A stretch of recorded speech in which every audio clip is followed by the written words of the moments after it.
नमस्कार बच्चों, फिर से एक बार मैं सब लोगों का हमारी दूसरी इकाई के प्रथम कविता बरसे ही जलद में स्वागत करती हूँ। देखेंगे बच्चों, यह कविता बरसे ही जलद जिसके रचनाकार हैं गोस्वामी तुलसीदास जी। तुलसीदास के बारे में अगर कहा जाए तो बहुत सारा योगदान उन्होंने हिंदी के लिए दिया है। भारत साहित्य के ये महान कवि रह चुके हैं, राम भक्त रह चुके हैं।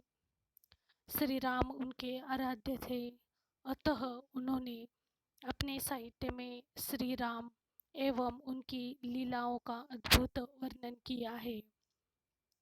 उन्हें महर्षि वाल्मीकि का अवतार भी माना जाता है। रामचरितमानस उनकी अनमोल रचना है जो भारतवर्ष की एक सांस्कृतिक धरोहर है। उनकी माता का नाम तुलसी था और इसी परिप्रेक्ष्य में कहा गया है कि गोद लिए तुलसी फिरे तुलसी सो सुत होय।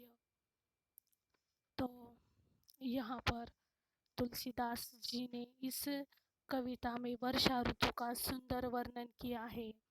इस काव्य खंड में उन्होंने वर्षा ऋतु से संबंधित विविध वस्तुओं को जीवन से जोड़कर देखा है। यह काव्य खंड सीता के हरण के पश्चात का है। श्री राम और लक्ष्मण जी सीता जी की खोज में जब वन में भटक रहे थे तो बरसात की ऋतु का आगमन हो जाता है और सीता का कहीं पता नहीं चलता है। और श्री राम जी की मन की व्याकुलता का चित्रण इस पहले पद में गोस्वामी तुलसीदास जी ने किया है।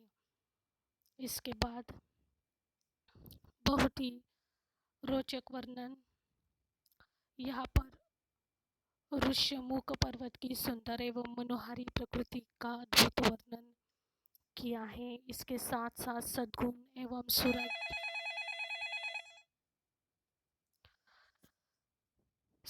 एवं सुराज्य के महत्व को प्रतिपादित किया है। कवि ने मोह मद व कुसंग का त्याग करके सुसंग को अपनाने का संदेश दिया है। देखेंगे बच्चों, यहाँ पर जो दोहा और चौपाई दी है इस कविता में, पहले हम चौपाई का अर्थ देखेंगे। चौपाई किसे कहते हैं? चौपाई मात्रिक समछंद का एक प्रकार होता है बच्चों। चौपाई में चार चार चरण होते हैं। तुम लोग देख सकते हो यहाँ पर हमारा पन्ना नंबर 51 तो यहाँ पर चौपाई में चार चार चरण होते हैं। प्रत्येक चरण में 16-16 मात्राएं होती हैं और अंत में गुरु होता है। तो इस प्रकार इसकी रचना की जाती है। तो समझ लो कि उन दिनों उस काल में भी इतना सब कुछ सुंदर चौपाई को रचना, दोहे को रचना कितना असंभव था। हम अभी इस तरीके से ये रचने के लिए बिल्कुल भी समर्थ हो सकते हैं या नहीं मैं नहीं कह सकती, लेकिन बहुत ही कठिन कार्य जो बहुत ही सरलता से यहाँ पर गोस्वामी तुलसीदास जी ने करके दिखाया है, सचमुच ही काबिले तारीफ। उसी प्रकार दोहा अर्ध सममात्रिक छंद होता है। इसके भी 4 चरण होते हैं।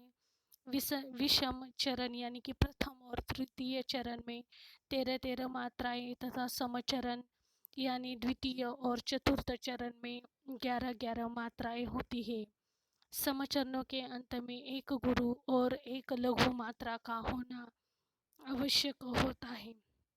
इस प्रकार गोस्वामी तुलसीदास जी ने प्रथम चौपाई, बाद में दोहा, फिर से चौपाई और दोहा, इस प्रकार इसकी रचना की है। तो बच्चों देखेंगे पहले हम चौपाई का अर्थ। पहले चौपाई को मैं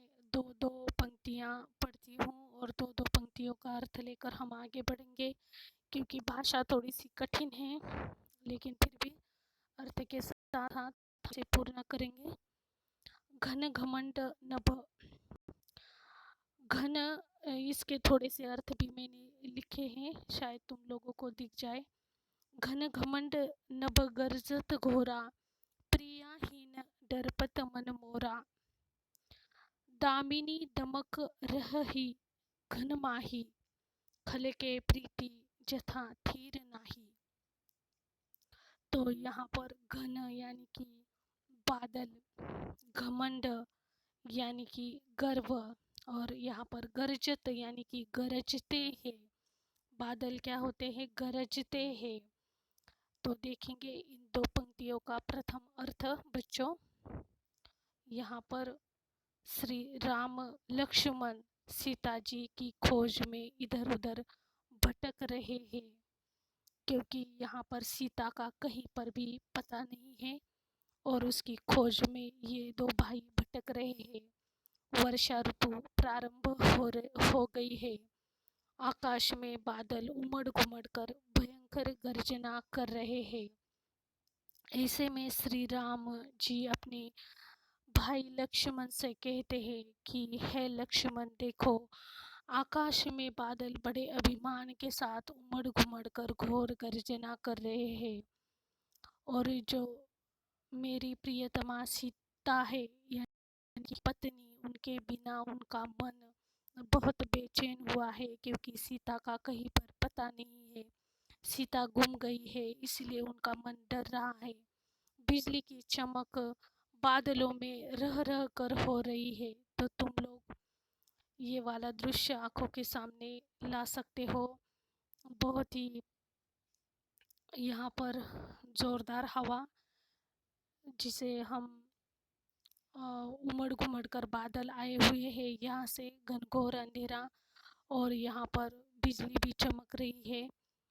तो इस प्रकार का वातावरण है, और ये वातावरण और भी दिल को हिला देता है। जिस प्रकार श्री राम चंद्र जो प्रभु होकर, ईश्वर होकर भी डर रहे हैं, वह ठहरती ही नहीं है, वह चमक रही है, दमक रही है, और भी वह दिल को यहाँ पर चोट ठेस पहुँचा कर चली जा रही है। ठीक उसी प्रकार कवि गोस्वामी तुलसीदास जी कहते हैं कि ठीक उसी प्रकार जैसे दुष्ट की प्रीति कभी स्थिर नहीं रहती। यह अर्थ इस इन दो कवि इन दो पद में दिया गया है। तो अंत में यहाँ पर श्री रामचंद्र के द्वारा गोस्वामी तुलसीदास जी कहना चाहते हैं कि इस प्रकार का वातावरण है, और राम जी बहुत बेचैन हो गए हैं, अपना दुख अपने भाई लक्ष्मण को बता रहे हैं, क्योंकि सीता का कहीं पता नहीं है। वातावरण भी कुछ ऐसा है कि बिजली चमक रही है, बादल उमड़ घुमड़ कर आ रहे हैं, और इसकी कल्पना की है ठीक उसी प्रकार जैसे कोई दुष्ट दुष्ट जो व्यक्ति होता है, उसकी प्रीति कभी स्थिर नहीं होती है, वह अपना घिनौना काम करता ही रहता है। इस प्रकार उन्होंने यहाँ पर कल्पना की है। आगे के पद में देखेंगे, बरस ही जलद भूमि नियर आए, जथा न वही बुध विद्या पाए। बूंद आघात सह ही गिरी कैसे, खल के बचन संत सह जैसे। तो यहाँ पर कुछ अर्थ बता देती हूँ। पहले जथा यानी कि जैसे, जिस प्रकार। थीर यानी कि स्थिर, थीर यानी कि स्थिर, और यहाँ पर शूद्र सॉरी यहाँ पर बुध, बुध एक शब्द आया है, बुध यानी कि विद्वान, और यहाँ पर खल, खल का मतलब है दुष्ट। बरस ही जलद भूमि नियर आए, नियर आए यानी कि पास आकर, नियर आना यानी कि पास आकर। जथा न वही बुध विद्या पाए। तो यहाँ पर न वही यानी कि झुक जाते हैं, नम्र होते हैं। झुक जाना नवही का अर्थ होता है, झुक जाना, नम्र होना। बुद्ध यानी कि विद्वान। तो यहाँ पर आगे चलकर गोस्वामी जी कहते हैं कि आप आकाश आसमान में जो छाए हुए बादल हैं वे धरती के पास आकर ऐसे बरस रहे हैं जैसे विद्या पाकर विद्वान नम्र हो जाते हैं। इस प्रकार इन्होंने यहाँ पर अर्थ प्रकट किया है कि जिस तरीके से ये जो बूंदें होती है आसमान से जो गिरती है और धरती पर आकर ठहर जाती है, धरती में घुल मिल जाती है, तो ये जो धरती के पास आकर जो रुके हुए हैं ये बूंदे, ये बरसात और इस प्रकार बरस रहे हैं जैसे कि विद्या पाकर ये बूंदे धरती पर आकर इस प्रकार मिल गई है जिस प्रकार किसी विद्या को पाकर विद्वान नम्र हो जाता है, यानी कि वह परिपूर्ण हो जाता है। और जब मनुष्य सभी तरह से विद्या को प्राप्त कर लेता है तो उसमें अहंकार नहीं होता है, बल्कि उसका अहंकार डूब जाता है, बल्कि वह और भी विनम्र हो जाता है, नम्र हो जाता है, झुक जाता है, क्योंकि वह वो सारी विद्या को प्राप्त कर लेता है। और आगे चलकर कवि कहते हैं यहाँ पर कि बूंद आघात सही गिरी कैसे खल के बचन संत सहे जैसे, यानी कि पहाड़ बूंदों की चोट को ऐसे सह रहे हैं। तो ये जोर जोर से जो बरसात हो रही है और पहाड़ अपने ऊपर बूंदों को ले रहे हैं, ऐसे सह रहे हैं जैसे कि दुष्टों के वचन को संत सहा करते हैं। तो दूसरे पद में थोड़ा सा अलग विरोध का विचार यहाँ पर, जो बूंदे है टपकती है वो नीचे कहाँ पर किस प्रकार गिरती है वो बिल्कुल भी विचार नहीं करती है, वो तो बरसती रहती है। और जब ये बूंदे पहाड़ों पर गिरती है तो बड़े बड़े पहाड़ ये होते हैं इन बूंदों को सह लेते हैं। ठीक उसी प्रकार, किस प्रकार, जिस प्रकार दुष्टों के वचन संत सह लेते हैं। कुछ दुष्ट होते हैं जो संतों को भी क्या करते हैं, यहाँ पर संतों पर प्रहार करते हैं, उन्हें नाम रखते हैं, उनके अच्छे कर्मों को यहाँ पर किसी भी प्रकार का प्रबंध लगाते हैं, अच्छे विचारों को फैलने नहीं देते हैं। इस प्रकार उनकी सोच होती है। यही अर्थ इस पद में प्रस्तुत किया है। आगे देखेंगे। क्षुद्र क्षुद्र नदी भरी चली तोराई, जस थोरहु धन खल इतराई। भूमि परत भा ढाबर पानी, जनु जीव ही माया लिपटानी। तो यहाँ पर क्षुद्र का मतलब है छोटी, तोराई का मतलब है तोड़कर, थोरही थोरहु का मतलब है थोड़े से भी। और यहाँ पर ढाबर, ढाबर का अर्थ है मटमेला। मटमेला रंग आता है जब बरसात का पानी धरती पर मिट्टी में मिल जाता है तो मटमेला रंग धारण कर लेता है, वो पानी शुद्ध पानी अलग दिखता है, तो इसे ढाबर कहा गया है। तो देखेंगे इस पद का अर्थ आगे चलकर। गोस्वामी तुलसीदास जी कहते हैं कि तेज वर्षा के कारण छोटी नदियां भर गई है। क्षुद्र यानी कि छोटी छोटी नदियां भर गई है, वे अपने किनारों को इस प्रकार तोड़ते हुए बह चली है जैसा थोड़ा सा धन पाकर दुष्ट लोग अभिमानी हो जाते हैं। तो यहाँ पर उसे कोई छोर नहीं रहता है, वो बहती ही जाती है, अपनी मर्यादा लांघ देती है।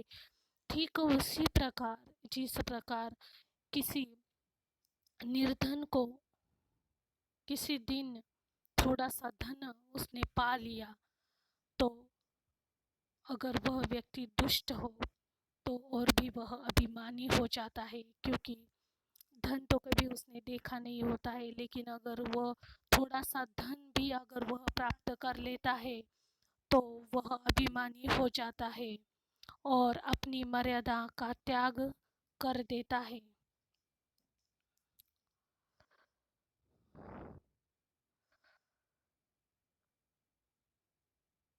भूमि परत भा ढाबर पाणी, जनु जीव ही माया लिपटानी।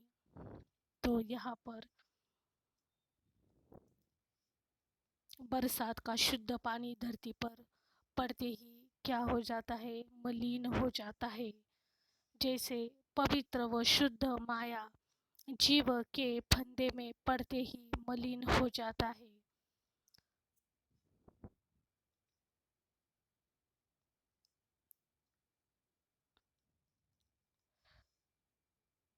उसी प्रकार यह जो शुद्ध पानी होता है, जो बरसात का होता है, बरसते समय वह तो शुद्ध होता है, लेकिन जब वह जमीन पर आता है, धरती पर आता है, तो मलिन हो जाता है। तो इस प्रकार उसी प्रकार की जैसे पवित्र व शुद्ध जीव माया के फंदे में पड़ते ही मलिन हो जाता है, तो कुछ व्यक्ति जो होते हैं, अच्छे होते हैं, पवित्र होते हैं, शुद्ध होते हैं, किसी तरह का मन में भाव उनके नहीं होता है, लेकिन अगर वह किसी माया में गिर जाए तो वह भी मलिन हो जाता है। भले वह कितना ही पहले शुद्ध हो, पवित्र हो, लेकिन माया के जाल में वह जब फंस जाता है तो वह भी मलिन हो जाता है। तो तुम लोग कहोगे कि माया माया यानी कि किसी भी प्रकार की किसी भी बुरे कर्म के लिए उद्धत होना उसे माया कहते हैं। जैसे धन की माया, शरीर की माया, लालच की, किसी भी प्रकार का जो माया होती है वो उत्पन्न होती है, उसके कारण हमारे हाथों से बुरे कर्म होते हैं और हम मलिन हो जाते हैं। यही इसका अर्थ है। देखेंगे आगे। सिमटी सिमटी जल भरही तलावा, जेमी सदगुण सज्जन पही आवा। सरिता जल जलनिधि महु जाई, होई अचल जेमी जीव हरि पाई। तो यहाँ पर जेमी का अर्थ है जैसे जलनिधि यानी कि समुद्र, लिपटानी यानी कि लिपटना,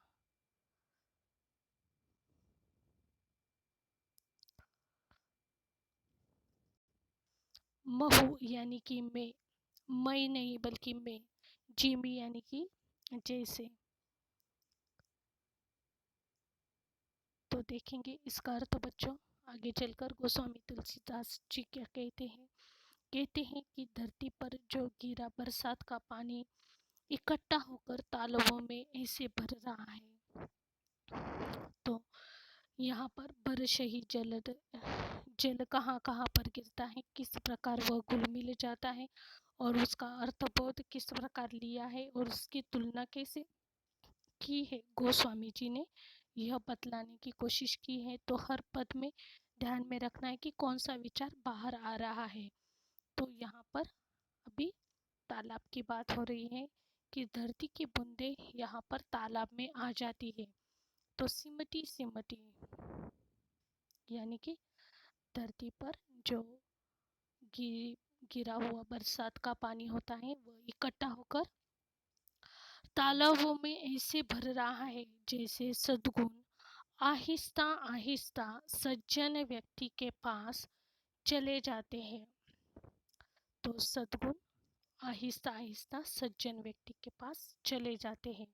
जिमी सद्गुण सज्जन पही आवा।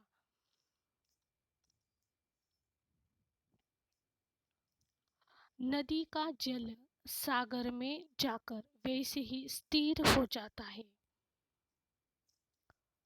बड़े जोरों शोरों के साथ नदी आती है बहते हुए, लेकिन सागर में जाकर वह स्थिर हो जाती है। सागर बहुत बड़ा होता है, वह उसे समा लेता है।